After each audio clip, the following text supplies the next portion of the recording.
제 전부서던 힘이 정도는 뭐는 전부가 되다 아그러다는 전도 실물도 또 나도 제잖아 기좀 사람의 저러 증이 정근서 저거 특기 선로 열라면 이제 본조장로 소란 공기 도반 보러 신지로 The supreme, profound, and sublime Dharma is difficult to encounter in a being yawns. Now see it, hear it, receive it, and kept it. I vow to attain the true meaning of the Tathagata. In order to liberate all sentient beings, let us generate the supreme bodhicitta. And then Ponsakurin Buche continued to talk.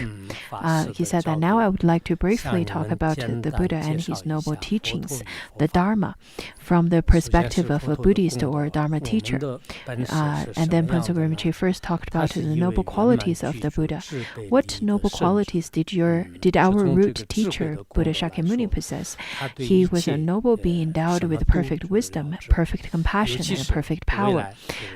Regarding his noble qualities of wisdom, he was omniscient. He had unlimited knowledge, and he knew the nature of all things. Specifically, he knew what would happen in the future and what was occurring at present, and what a degree of suffering and happiness beings would experience in the future lifetimes. All of these qualities have been clearly stated in the Buddhist scriptures. The texts, the commentaries and teachings given by great masters, you will be able to see that how the great masters in various degrees, sometimes quite clearly, sometimes not as clearly, to expound on the occurrence and what's going to happen in the future. We're not bluffing about ourselves. We're not praising ourselves and putting others down. Rather, we are looking at the teachings given by the Buddha and the great masters, and then we will see that the wisdom of the wisdom of the Buddha and the wisdom of the masters of Buddhism are quite abundant. Not only the Buddha himself, but many accomplished practitioners who followed his path have possessed such omniscient wisdom as well. For instance, in the land of Tibet, many great masters manifested, such as Ujjain Buche Pamasambhava and Jesu Milarepa, who predicted the various changes in the external world, as well as the diverse sufferings and happiness that sentient beings experience internally in their minds. They also carefully qualified this by reminding us what all the experiences and all the experiences are manifestation of the karmic ripening of sentient beings. The great masters given by the great Indian masters and Tibetan masters, in fact, those teachings are really worthwhile for us to study. What the Buddha and other great masters taught can be confirmed by thoroughly examining the phenomenal world. Scientists have never delivered a precise description of the phenomena in the world, what are perceived similarly or differently by the various kinds of beings. For example, the collective karma and the individual karma. Indeed, the scientists do not provide a precise description and prediction of them at all. Let it be suffering or happiness or good and bad. In fact, they do not know too much about the reasons for it, the fundamental reasons for them.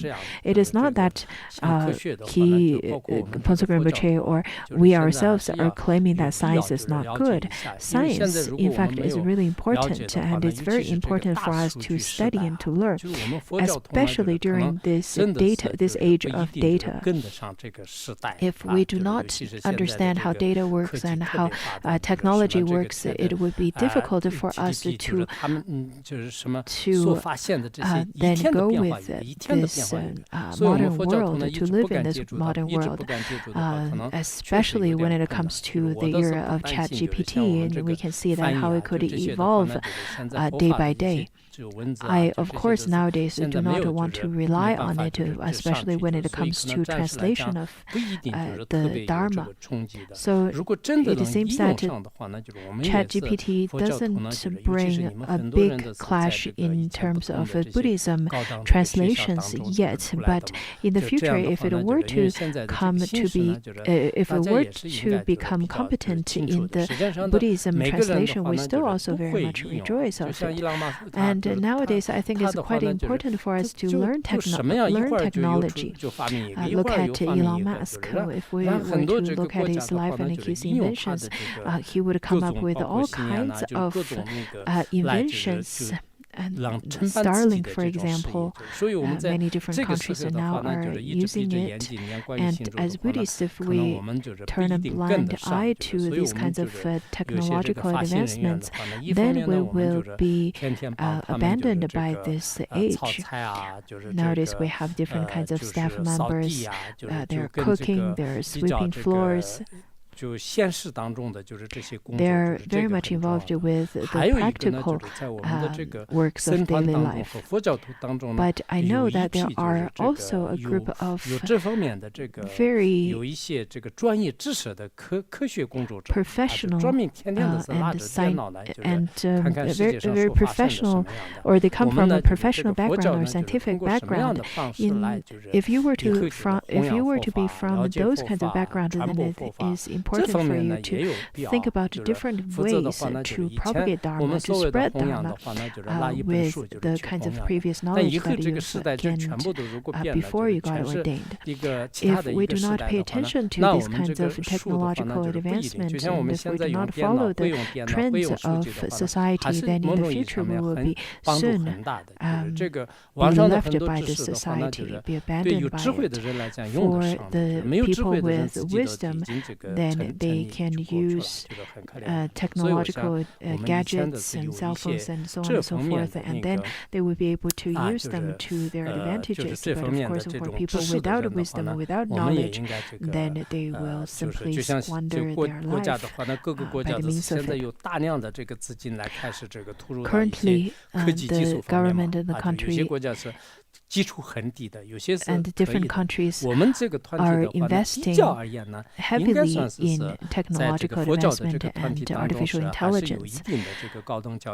There are definitely great numbers of monastics who have received high level of education. Then you should really look into it.